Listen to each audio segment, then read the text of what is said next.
Olá pessoal, meu nome é André Teixeira e sejam bem-vindos mais uma vez ao canal Mosaicos e Miscelâneas.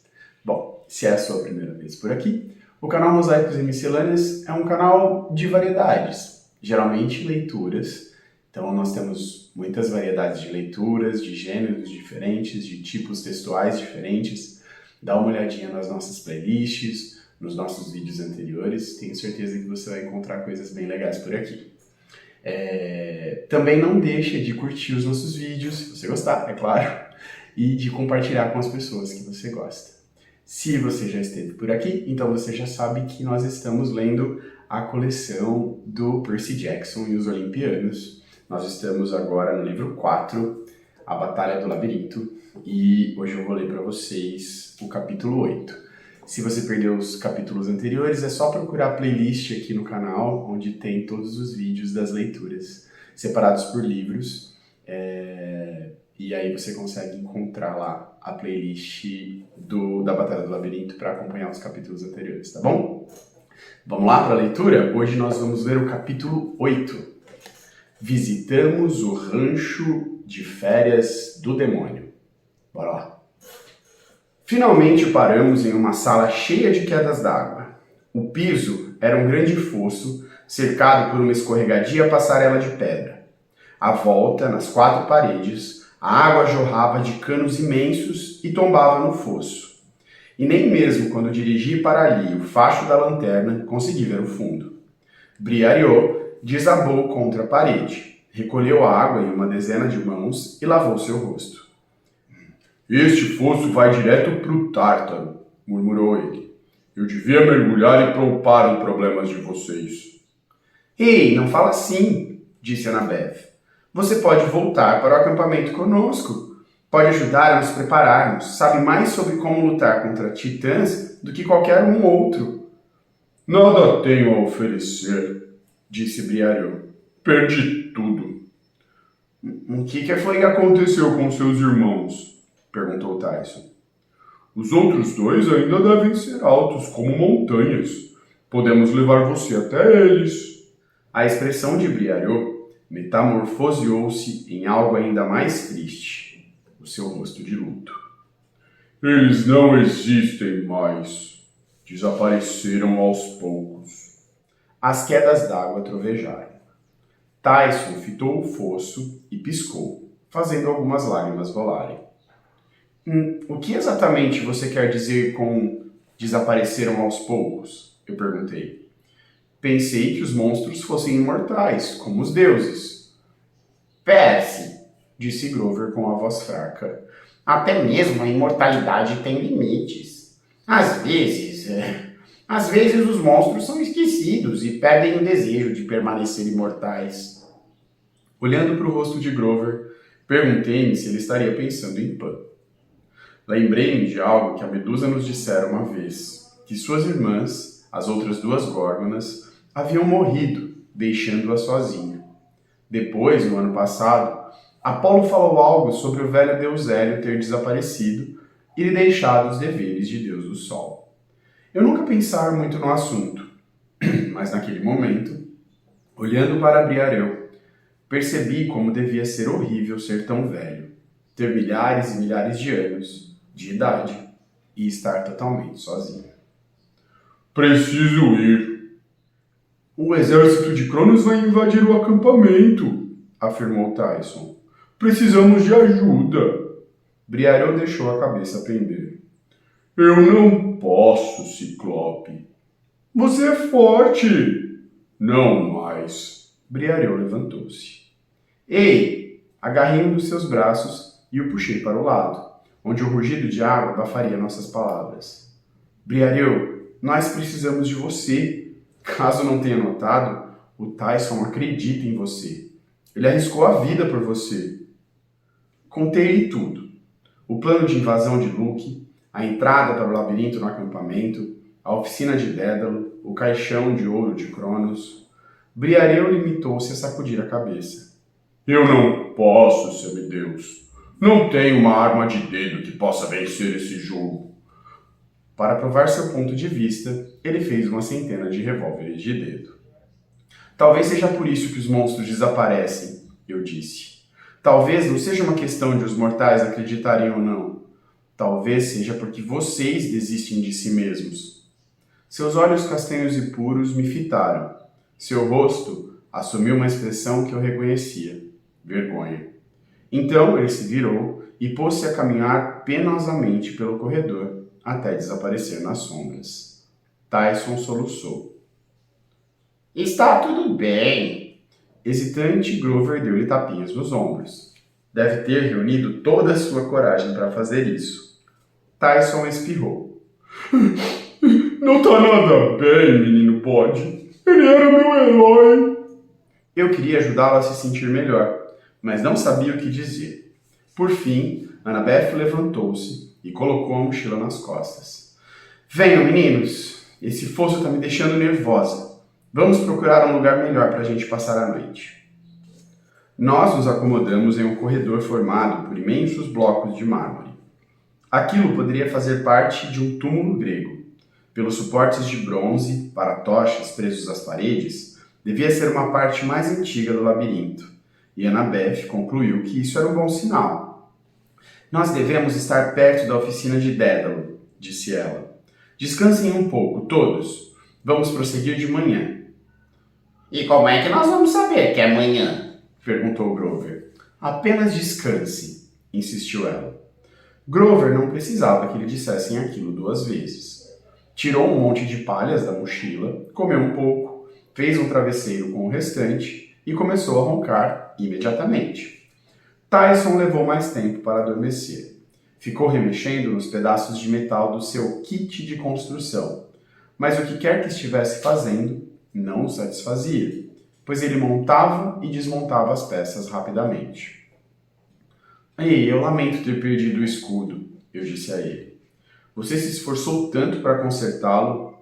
Tyson ergueu a cabeça. Seu olho estava vermelho de tanto chorar. Não se preocupe, irmão. Você me salvou. Não teria sido necessário se o Briarão tivesse ajudado. Ele só estava assustado, eu disse. Tenho certeza de que ele vai superar. Ele não é forte, disse Tyson. Não é mais importante. Deixou escapar um suspiro triste e profundo, e então fechou o olho.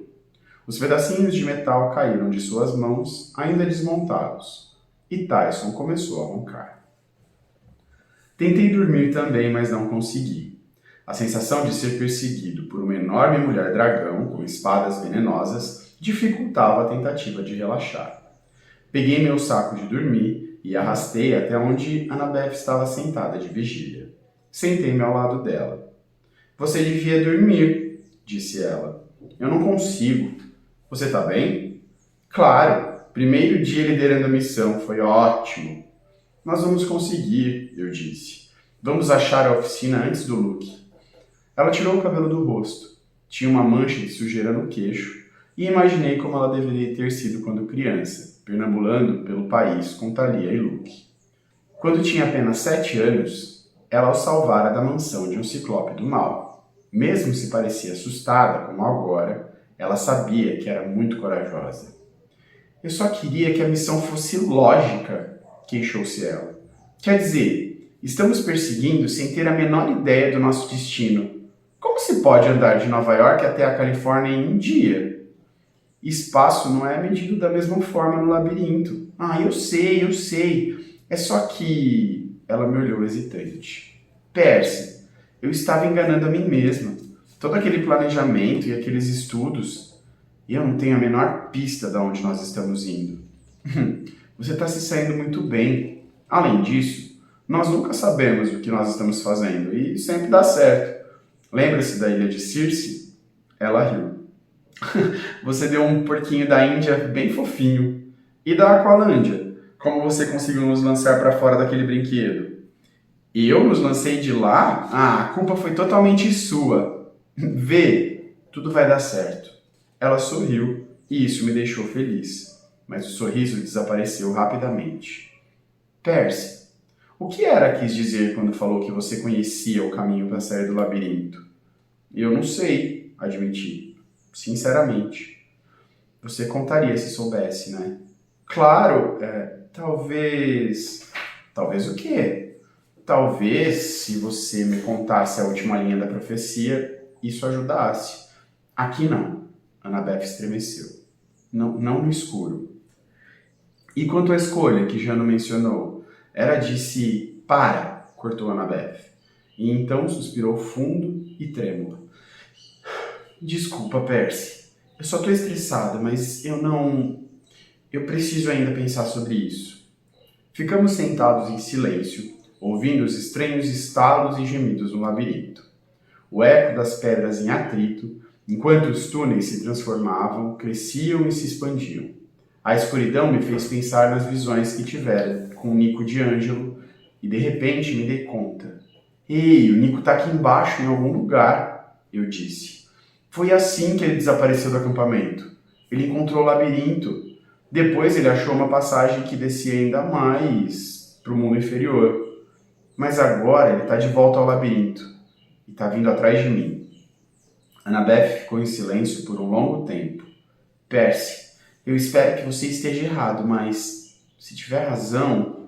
Ela olhou para o feixe de luz da lanterna, que lançava um círculo pálido na parede de pedra. Tive a sensação de que ela estava pensando em sua profecia. Eu nunca a vira com uma aparência tão cansada. Que tal se eu fizer a primeira vigília, hein? Perguntei. Acordo você se alguma coisa acontecer, prometo. Pareceu que Annabeth ia protestar, mas depois ela simplesmente assentiu, tombou em seu saco de dormir e fechou os olhos. Quando chegou a minha vez de dormir, sonhei que estava de volta à prisão do idoso no labirinto. Agora se parecia mais com uma oficina. Havia mesas cobertas com instrumentos de medição. Uma forja queimava, incandescente, a um canto. O garoto que eu vira no último sonho estava alimentando os foles, mas agora era mais alto, já quase da minha idade. Um estranho dispositivo, semelhante a um funil, estava acoplado à chaminé da forja, aprisionando a fumaça e o calor e desviando-os por meio de um cano para o chão, perto de uma grande tampa de bueiro feita de bronze. Era dia. O céu acima era azul, mas as paredes do labirinto lançavam sombras pesadas sobre a oficina. Depois de passar tanto tempo em túneis, eu achava estranho que parte do labirinto pudesse ser aberta para o céu. De certa maneira, aquilo tornava um lugar ainda mais cruel. O senhor parecia doente. Estava terrivelmente magro, as mãos em carne viva de tanto trabalhar. O cabelo branco cobria-lhe os olhos e a túnica estava suja de graxa. Estava curvado sobre uma mesa, trabalhando uma espécie de colcha de retalhos de metal, como uma tira larga de malha metálica. Pegou uma delicada espiral de bronze e a posicionou no lugar. Pronto, anunciou. Está pronto. Então levantou seu projeto. Era tão bonito que meu coração deu um salto. Asas de metal construídas com milhares de penas de bronze encadeadas. Havia 2 pares. Um deles ainda estava sobre a mesa. Dédalo estendeu a estrutura e as asas expandiram-se até alcançar 7 metros. Parte de mim sabia que elas nunca poderiam voar. Eram pesadas demais e não havia como sair do chão. Mas a perícia na construção era impressionante. As penas de metal captavam a luz e refletiam 30 diferentes tonalidades de dourado.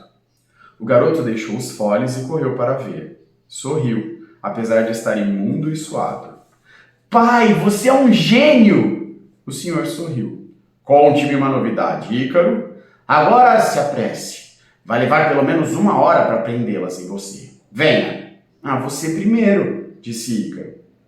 O senhor protestou, mas o filho insistiu. Você as fez, pai. A honra de usá-las pela primeira vez deve ser sua. O garoto prendeu um arnês de couro no peito do pai, semelhante a um equipamento de alpinismo, com tiras que iam do ombro até os punhos. E então começou a prender as asas, usando um cilindro de metal que parecia uma enorme pistola de cola quente. O composto de cera deve resistir por várias horas, afirmou Dédalo nervoso, enquanto o filho trabalhava. Mas precisamos deixá-lo endurecer primeiro. E faríamos bem em evitar voar alto ou baixo demais. O mar molharia a cera e o calor do sol amoleceria, completou o garoto. Sim, pai, nós já falamos sobre isso 1 milhão de vezes. Cuidado nunca é demais. Eu tenho confiança total nas suas invenções, pai. Nunca existiu ninguém tão inteligente quanto você. Os olhos do Senhor brilharam. Era óbvio que ele amava o filho mais do que tudo no mundo. Agora vou fixar as suas asas e dar às minhas a chance de se fixar adequadamente. Venha! O processo era lento. As mãos do idoso atrapalhavam-se com as tiras. Ele tinha dificuldade em manter as asas na posição certa enquanto as selava. Suas próprias asas de metal pareciam pesadas para ele, atrapalhando-o enquanto tentava trabalhar. Lento demais, murmurou o senhor. Sou lento demais. Tenha calma, papai, disse o garoto. Os guardas não devem chegar até... As portas da oficina estremeceram. Dédalo as bloqueara por dentro com uma abraçadeira de madeira, mas ainda assim elas sacudiram nas dobradiças. Depressa! Disse Ícaro. Alguma coisa pesada chocava-se contra as portas. A abraçadeira resistia, mas uma rachadura surgiu na porta da esquerda. Dédalo trabalhava energicamente. Uma gota de cera quente caiu no ombro de Ícaro. O garoto encolheu-se, mas não gritou. Quando sua asa esquerda estava presa às tiras, Dédalo começou a trabalhar na direita. Precisamos de mais tempo, murmurou Dédalo. Eles chegaram cedo demais. Precisamos de mais tempo para a cera firmar. Vai dar tudo certo, disse Ícaro, enquanto o pai finalizava a asa direita. Ajude-me com o bueiro. Crá! As portas estilhaçaram-se e a ponta de um ariete de bronze surgiu pela brecha. Machados limparam os destroços e 2 guardas armados entraram no salão, seguidos pelo rei com a coroa de ouro e a barba em forma de lança. Ora, ora, disse o rei com um sorriso cruel. Estão indo a algum lugar? Dédalo e o filho pararam, as asas de metal cintilando nas costas. Estamos indo embora, meninos, disse o idoso. Estava curioso para ver até onde vocês iriam nesse projetinho antes que eu frustrasse as suas esperanças. O rei Minos deu uma risadinha. Devo dizer que estou impressionado. O rei contemplou as asas. Vocês estão parecendo galinhas de metal, concluiu ele. Quem sabe não devemos depená-los e fazer uma canja. Os guardas riram como bobos. Galinhas de metal? Um deles repetiu. Canja! Cala a boca! Disse o rei. E então voltou-se novamente para Dédalo. Você deixou minha filha escapar, velho. Levou minha mulher à loucura. Matou meu monstro e me transformou em um motivo de piada para todo o Mediterrâneo. Você nunca me escapará! Ícaro pegou a pistola de cera e lançou um jato no rei, que recuou sobressaltado. Os guardas investiram, mas cada um deles recebeu um jato de cera quente no seu rosto. O respiradouro! Gritou Ícaro para o pai. Pegue-os! Vociferou o rei Minos. Juntos, o senhor e o filho tiraram com dificuldade a tampa do bueiro e uma coluna de ar quente explodiu do chão. O rei observou incrédulo o inventor e o filho serem lançados ao céu com suas asas de bronze, impulsionados pelo jato de ar. Atirem neles! Gritou o rei, mas os guardas não haviam levado arcos. Um deles atirou a espada em desespero, mas Dédalo e Ícaro já estavam fora do seu alcance. Eles voaram acima do labirinto e do palácio do rei, afastando-se rapidamente da cidade de Knossos e passando mais além pela costa rochosa de Creta. Estamos livres, pai! Você conseguiu! Ícaro ria. O garoto abriu as asas em sua envergadura máxima e deixou-se levar, planando pelo vento. Espere! Gritou Dédalo. Tome cuidado! Mas Ícaro já estava sobre o mar aberto, seguindo para o norte, deliciado com sua boa sorte. Subiu ainda mais e espantou uma águia em sua rota de voo. Então mergulhou na direção do mar, como se tivesse nascido para voar, arremetendo no último segundo. Suas sandálias roçaram as ondas. Pare com isso! Gritou Dédalo, mas o vento carregou sua voz para longe. Seu filho estava embriagado na própria liberdade. O senhor lutava para alcançá-lo, planando desajeitadamente atrás do filho. Estavam a quilômetros de Creta, sobre o mar aberto, quando Ícaro olhou para trás e viu a expressão preocupada do pai. Ícaro sorriu. Não se preocupa, pai! Você é um gênio! Eu confio em sua obra! A primeira pena de metal soltou-se da asa do filho e remoinhou no ar. Em seguida a outra. Ícaro oscilou em pleno voo. De repente, ele viu as penas de bronze se soltando e rodopiando no ar, fugindo dele com um bando de aves assustadas. Ícaro! Gritou o pai. Plane! Abra as asas! Fique imóvel o máximo possível! Mas Ícaro batia as asas, tentando desesperadamente recuperar o controle. A asa esquerda foi-se primeiro, ao se soltar das tiras. Pai! Ícaro gritou, e então caiu, as asas desfazendo-se até que ele era apenas um garoto de arnês de alpinismo e túnica branca, os braços estendidos em uma tentativa inútil de planar. Acordei com um sobressalto, com a sensação de que eu estava caindo. O corredor estava escuro. Em meio aos gemidos constantes do labirinto, pensei ouvir o grito angustiado de Dédalo chamando o filho pelo nome, enquanto Ícaro, sua única alegria, mergulhava em direção ao mar, 100 metros abaixo. Não havia manhã no labirinto, mas assim que todos acordamos e tomamos um café fabuloso da manhã, de barras de granola e suco de caixinha, continuamos avançando. Não mencionei o sonho. Algo nele havia me apavorado de verdade, e eu não achava que os outros precisassem saber disso. Os antigos túneis de pedra transformaram-se em barro sustentado por vigas de cedro, como uma mina de ouro ou construção parecida. Annabeth começou a ficar agitada. Isso não está certo, disse ela. Ainda deveria ser pedra. Chegamos a uma caverna na qual as estalactites pendiam do teto até quase chegar ao chão. No centro do piso de terra havia um fosso retangular com um túmulo. Grover estremeceu. Aqui cheira como mundo inferior. Então vi um objeto cintilando na borda do fosso. Uma embalagem de papel alumínio. Corri o facho da lanterna pelo buraco e vi um cheeseburger mordido, flutuando em um líquido marrom imundo gaseificado. Nico, eu disse. Ele evocou os mortos novamente. Fantasmas estiveram aqui, Tyson choramingou. Eu não gosto de fantasmas. Precisamos encontrá-lo, eu falei. Não sei porquê, mas estar na borda daquele fosso me deu um senso de urgência. Nico estava perto, eu podia sentir isso. Não podia deixar que ele ficasse perambulando ali embaixo sozinho, a não ser pelos mortos. Comecei a correr. Percy! Chamou Annabeth. Entrei em um túnel e vi a luz à frente. Quando Annabeth, Tyson e Grover me alcançaram, eu olhava a luz do dia que escoava de uma série de barras acima da minha cabeça. Estávamos debaixo de uma grade feita de tubos de aço. Dava para ver árvores e o céu azul. Onde é que nós estamos? Eu perguntei.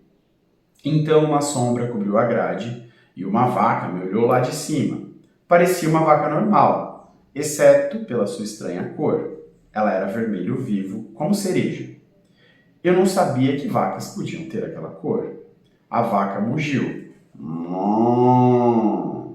Colocou um casco nas barras e então ecoou.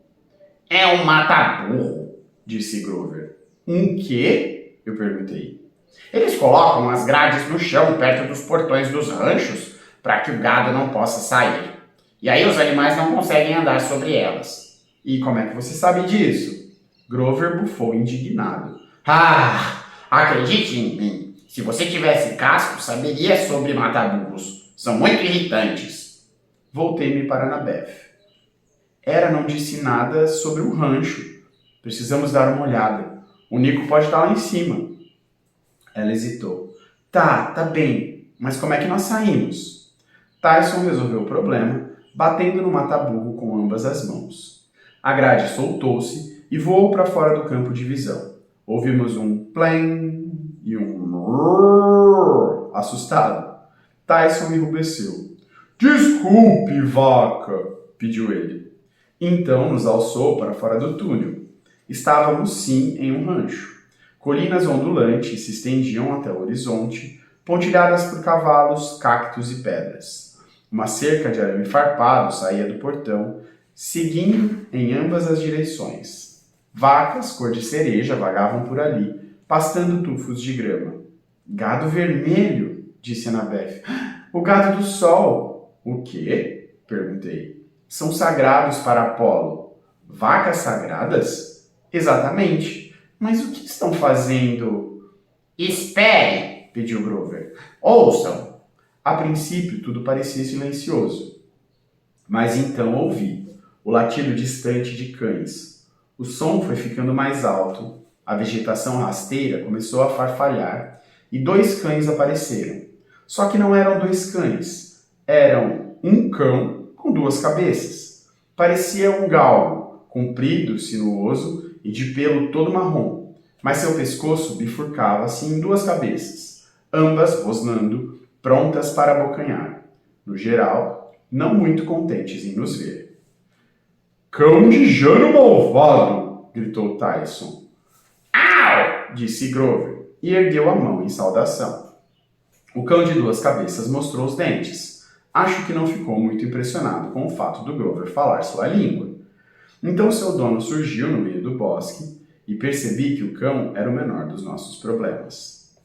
Era um sujeito enorme, com cabelos completamente brancos, chapéu de palha de cowboy e barba branca comprida. Uma espécie de caipira gigante. Ele usava jeans, uma camiseta estampada, não crie problemas no Texas, e um casaco de brim com as mangas arrancadas, deixando seus músculos desnudos.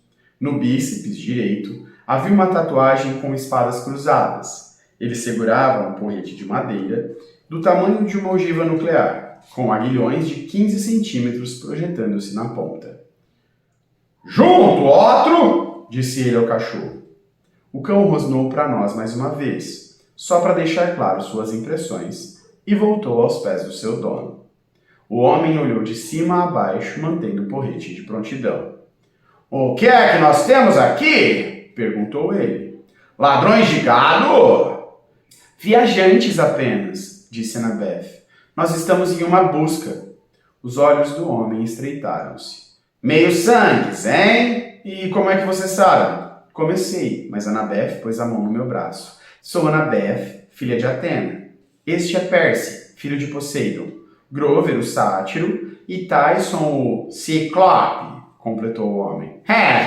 Isso eu posso ver. Ele olhou para mim, furioso. E eu conheço meio sangues porque sou filhinho.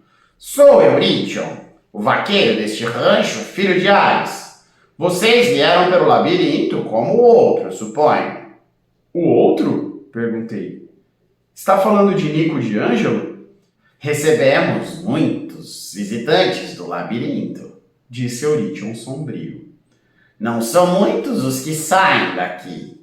Uau, eu disse. Agora me sinto muito bem-vindo. O vaqueiro olhou para trás como se alguém estivesse observando. Então baixou a voz.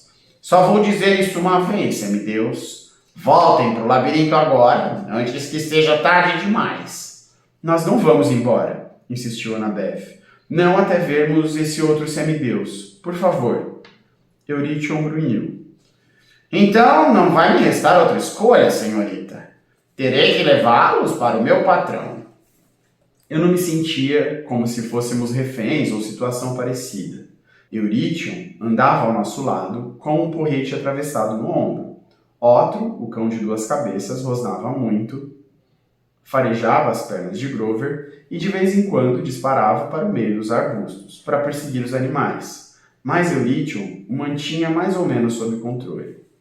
Descemos um caminho de terra batida que parecia seguir infinitamente.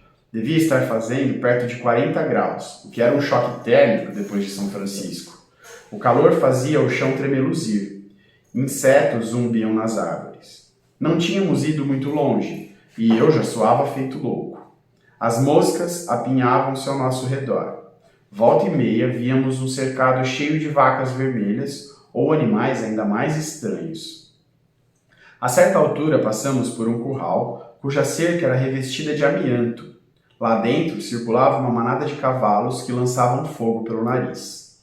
O feno em sua gamela estava pegando fogo. O solo fumegava em torno de suas patas, mas os cavalos pareciam muito dóceis. Um garanhão grande olhou para mim e relinchou, suas narinas lançando colunas de chama vermelha para o céu. Ponderei se aquilo não lhe causaria dor. Para que ele serve? Perguntei. Eurítion franziu as sobrancelhas. Criamos animais para muitos clientes. Apolo, Diomedes e outros. Como quem? Sem mais perguntas. Por fim, deixamos o bosque para trás. Empoleirada em uma colina acima de nós, erguia-se uma grande casa de fazenda, toda de pedra branca e madeira, com amplas janelas. Parece um projeto de Frank Lloyd Wright, exclamou Annabeth. Deduzi que estivesse falando de algum arquiteto. Para mim, parecia apenas o tipo de lugar onde alguns semideuses poderiam se meter em uma encrenca séria. Subimos a colina. Não transgridam as regras, advertiu Eurítion quando subíamos os degraus que levavam à varanda da frente.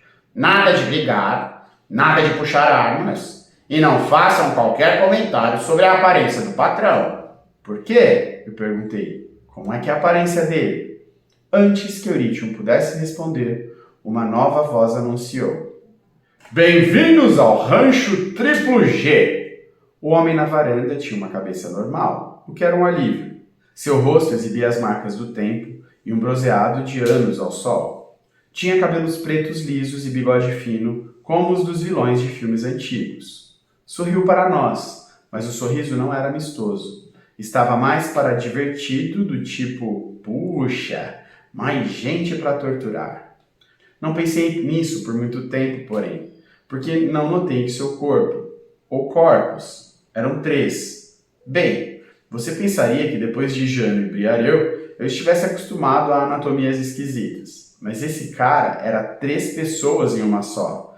Seu pescoço era ligado ao tórax central normalmente, mas havia outros 2 tórax, um de cada lado, unidos pelos ombros, separados por poucos centímetros. O braço esquerdo saía do tórax da esquerda, o mesmo acontecendo ao lado direito, de modo que ele tinha 2 braços, mais 4 axilas, se é que isso faz algum sentido. Os tórax se conectavam, formando um enorme tronco com 2 pernas normais, porém muito robustas, e ele usava a maior calça jeans que eu já vi na vida.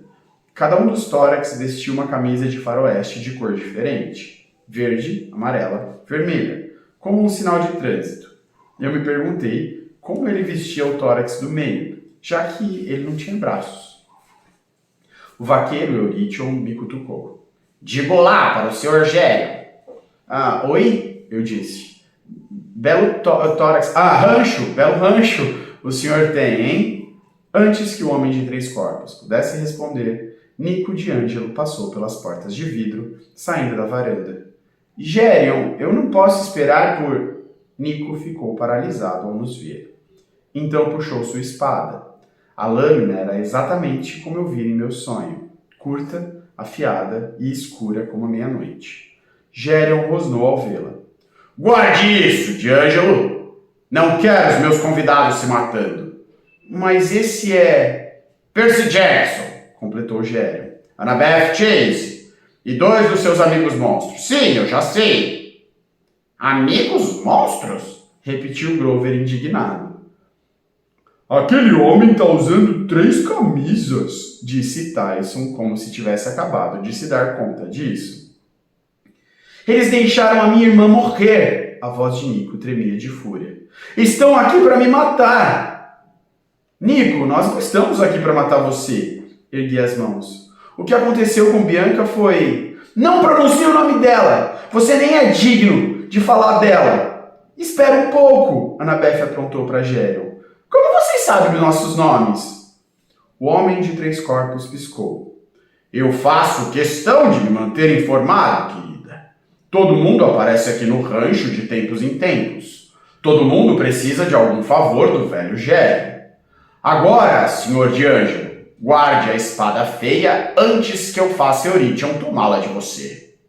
Eurítion suspirou, mas ergueu seu porrete cheio de aguilhões. A seus pés, Otro rosnou. Nico hesitou, parecia mais magro e mais pálido que nas mensagens de Iris.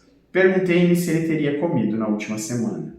Suas roupas pretas estavam empoeiradas da viagem no labirinto e seus olhos escuros cheios de ódio. Era jovem demais para ter tanta raiva. Eu ainda me lembrava dele como o garotinho alegre que brincava com as figurinhas de mitomagia. Relutante, ele embainhou a espada. Se chegar perto de mim, Pércio, eu vou convocar ajuda. E você não vai querer conhecer meus ajudantes, eu garanto. Eu acredito, eu lhe disse. Gélion deu tapinhas no ombro de Nico. Pronto, todos bem comportados. Agora venham, quero lhes mostrar o rancho. Gélion tinha uma espécie de bonde, como um daqueles trenzinhos para crianças que se vêem nos parques. Era pintado de preto e branco, como o couro de uma vaca malhada. O vagão do condutor tinha um par de longos chifres presos ao teto e a buzina soava como uma daquelas sinetas que se prendem no pescoço das vacas. Concluí que talvez fosse assim que ele torturasse as pessoas, fazendo-as morrer de constrangimento ao circular por ali no mumomóvel. Nico sentou-se na parte de trás, provavelmente para ficar de olho em nós. Eurytion arrastou-se até o lado dele com seu porrete de aguilhões e puxou o chapéu de vaqueiro sobre os olhos, como se fosse tirar um cochilo. Otto saltou no assento da frente, ao lado de Gélion, e começou a latir, contente numa harmonia de duas vozes. Annabeth, Tyson, Grover e eu nos sentamos nos dois vagões do meio. Temos uma imensa operação! Gélion gabou-se enquanto o mumomóvel avançava. Cavalos e gado bovino, na maioria, mas variedades exóticas de todos os tipos também. Chegamos a uma colina e Annabeth arquejou. E Palectrions! Pensei que estivessem extintos. No pé da colina havia um pasto cercado com uma dúzia dos animais mais estranhos que eu já vira. Cada um deles tinha metade da frente de um cavalo e a metade posterior de um galo. Suas patas traseiras eram imensos pés de galinhas amarelos. Tinham rabo de penas e asas vermelhas.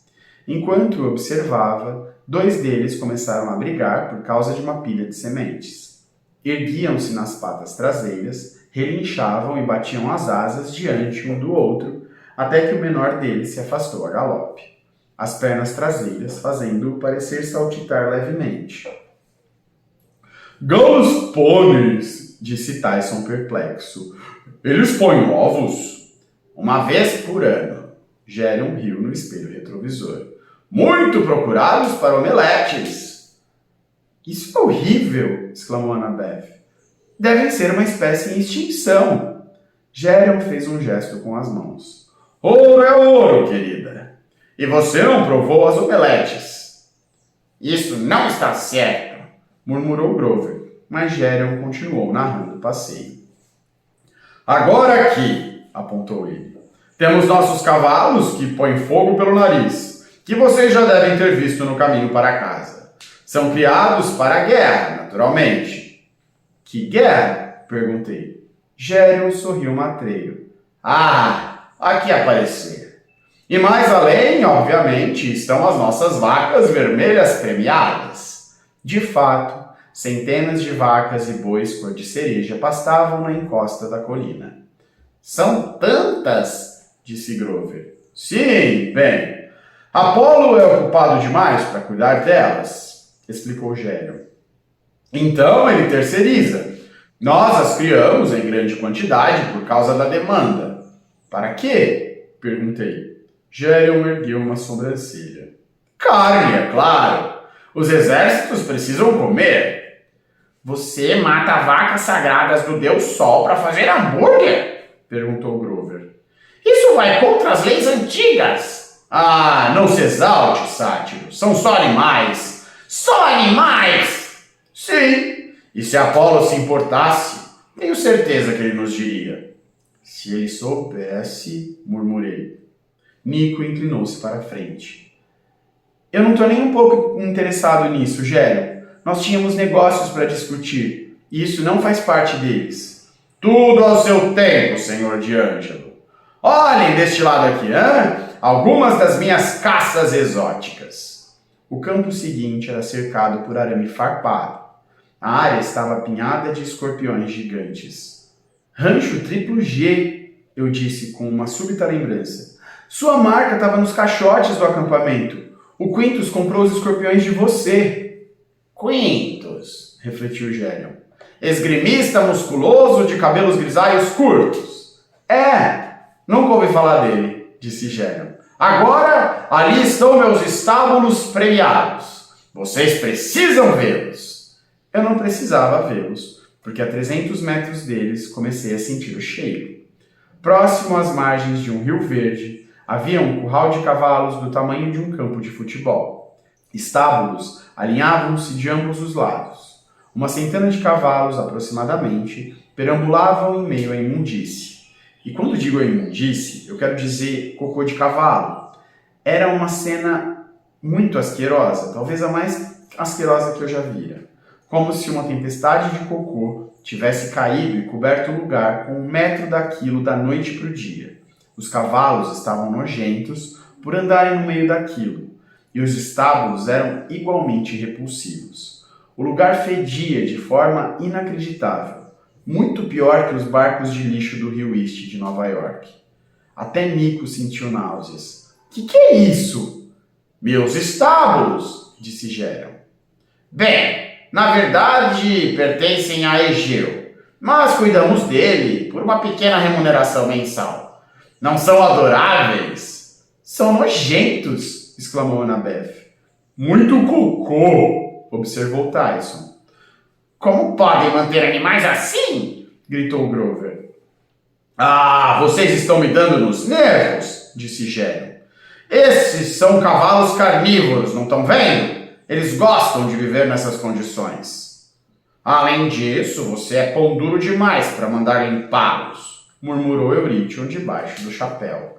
Calado, disse Gélion asperamente. Está certo, talvez a limpeza dos estábulos seja um desafio considerável. Talvez eles me deixem enjoado, sim, quando o vento sopra na direção errada. Mas e daí, Mesmo assim, os meus clientes me pagam bem. Quais clientes? Perguntei. Você se surpreenderia com o número de pessoas que paga por um cavalo carnívoro. São ótimos trituradores de lixo, maravilhosos para aterrorizar os inimigos, excelentes em festas de aniversário. Nós os alugamos o tempo todo. Você é um monstro, concluiu Annabeth. Gélion parou no momóvel e virou-se para olhá-la. O que foi que me denunciou? Foram os 3 corpos? Você precisa libertar esses animais, disse Grover. Isso não dá certo. E os clientes dos quais você tanto fala? Disse Annabeth. Um deles é Cronos, não é? Você está fornecendo ao exército deles cavalo, comida e o que precisarem. Gélion deu de ombros, o que era muito estranho com seus 3 pares de ombros. Parecia que ele sozinho estava fazendo uma ola. Trabalho para qualquer um que tenha ouro, minha jovem. Sou um homem de negócios e vendo tudo o que tenho aqui para oferecer. Ele saltou do momóvel e caminhou na direção dos estábulos, como se estivesse desfrutando do ar puro. Aquela seria uma bela vista, com o rio, as árvores e tudo, não fosse o brejo de estrume de cavalo. Nico desceu do último vagão e avançou até Gélion. O vaqueiro, Eurytion, não estava tão sonolento quanto parecia. Ergueu o porrete e foi atrás de Nico. Eu vim aqui tratar de negócios, Gélion, disse Nico. E você ainda não me respondeu. Gélion examinava um cacto. Seu braço esquerdo estendeu-se e coçou o tórax do meio. Sim, faremos o acordo. Está certo. Meu fantasma me disse que você poderia ajudar, que poderia nos guiar até a alma que nós precisamos. Espera um pouco, intervim. Pensei que eu fosse a alma que você quisesse. Nico olhou para mim como se eu fosse louco. Você? Por que eu ia querer você? A alma de Bianca vale 1000 vezes a sua. Bem, você pode me ajudar ou não, Gélion? Eu imagino que eu possa, disse o rancheiro. Por falar nisso, seu amigo fantasma, onde é que ele está? Nico pareceu inquieto. Ele não pode tomar forma em plena luz do dia. É difícil para ele, mas deve estar por aí. Ah, eu tenho certeza disso. Gerion sorriu. Minos gosta de desaparecer quando a situação fica difícil. Minos? Lembrei-me do homem que vira em meus sonhos com a coroa de ouro, a barba pontuda e os olhos cruéis. Você está falando do rei perverso? É esse o fantasma que vem aconselhando você? Isso não é da sua conta, Percy. Nico virou-se para Gerion. E o que você quer dizer com quando a situação fica difícil? O homem de corpo triplo suspirou. Bem, veja você, Nico. Posso chamá-lo de Nico? Não. Veja, Nico. Luke está oferecendo muito dinheiro por meios sangues, principalmente os poderosos. E tenho certeza que quando souber do seu segredinho, quem você é de verdade, ele vai pagar muito. Muito bem. Nico puxou a espada, mas Eurytion arrancou da mão dele. Antes que eu pudesse me levantar, Otro saltou sobre meu peito e rosnou, seus focinhos a centímetros do meu rosto. Eu ficaria no bonde. Todos vocês, advertiu Gerion. O outro vai rasgar a garganta do Sr. Jackson. Agora, Eurytion, por gentileza, prenda o Nico. O vaqueiro cuspiu na grama. Eu preciso fazer isso? Sim, seu tolo! Eurytion parecia aborrecido, mas envolveu Nico com um braço imenso e o levou como faz um lutador. Pegue a espada também, disse Gerion com aversão. Não há nada que eu odeie mais que ferro e estígio. Eurytion apanhou a espada, tomando cuidado para não tocar na lâmina. Bem, disse Gerion alegremente. Já demos o passeio. Vamos voltar para casa, almoçar e mandar uma mensagem de íris para os nossos amigos no exército dos titãs. Seu demônio! Gritou Annabeth. Não se preocupe, minha querida. Gerion sorriu para ela. Assim que eu tiver entregado o Sr. D'Angelo, você e seu grupo poderão partir. Eu não interfiro em missões, além disso, fui muito bem pago para lhes assegurar uma passagem segura, o que, lamentavelmente, não inclui o Sr. D'Angelo. Pago por quem? Perguntou Annabeth. O que é que você quer dizer? Não se preocupe, querida. Vamos, tá bem? Espere, eu disse. E Otro rosnou. Mantive-me perfeitamente imóvel para que ele não rasgasse a minha garganta. Gerion, você disse que é um homem de negócios. Então faça um acordo comigo. Gerion estreitou os olhos. Que tipo de acordo? Você tem ouro? Tenho algo melhor. Uma troca. Mas, Sr. Jackson, o senhor nada tem. Podia fazê-lo limpar os estábulos? Sugeriu Eurytion inocentemente. E eu faço isso, eu disse. Se eu falhar, você fica com todos nós. Entregue-nos todos a Luke em troca de ouro. Supondo que os cavalos não o comam, observou Gerion. De uma forma ou de outra, você ficaria com os meus amigos, eu disse. Mas, se eu conseguir, você tem de nos deixar partir, inclusive o Nico. Não! Gritou Nico. Não me faça nenhum favor, Percy, eu não quero a sua ajuda. Gerion deu uma risadinha. Percy Jackson, aqueles estábulos não são limpos há milhares de anos. Embora seja verdade que eu talvez possa vender mais espaço neles se todo aquele estrume for tirado de lá. Então, o que é que você tem a perder? O rancheiro hesitou. Bom, muito bem, aceito a sua oferta. Mas você precisa ter tudo limpo até o pôr do sol. Se fracassar, seus amigos serão vendidos e eu ficarei rico. Feito. Ele assentiu. Vou levar seus amigos comigo de volta a casa. Esperaremos você lá. Eurytion lançou-me um olhar engraçado. Poderia ser de simpatia. Ele assoviou e o cachorro saiu de cima de mim, pulando para o colo de Annabeth, que deu um grito. Eu sabia que Tyson e Grover nada tentariam enquanto Annabeth fosse refém. Desci do vagão e nossos olhos encontraram-se. Eu espero que você saiba o que está fazendo, disse ela baixinho. Eu também espero. Gerion acomodou-se atrás do volante. Eurytion rebocou Nico para o último assento. Pôr do sol! lembrou Migério. Não mais do que isso. Ele riu de mim mais uma vez, tocou a buzina de sino e o mumo móvel afastou-se ribombando pela trilha. É divertido.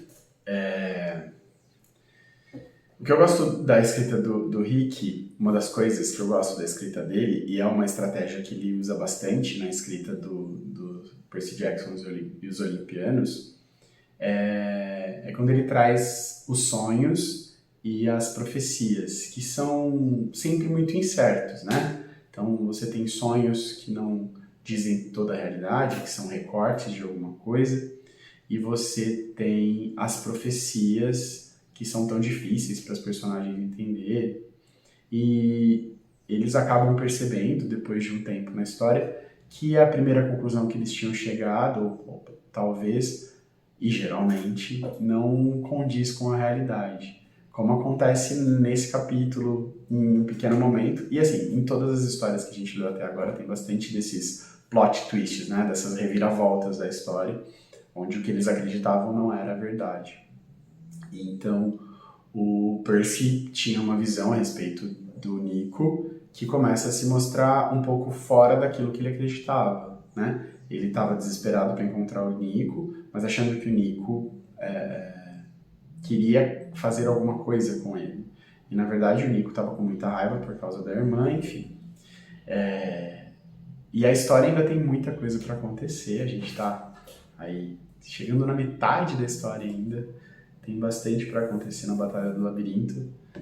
E fiquem por aqui, continuem acompanhando o nosso canal. Não esqueçam de curtir o vídeo e sempre compartilhar as histórias com as pessoas que você gosta, tá bom? Um beijão e até a próxima leitura. Tchau, tchau.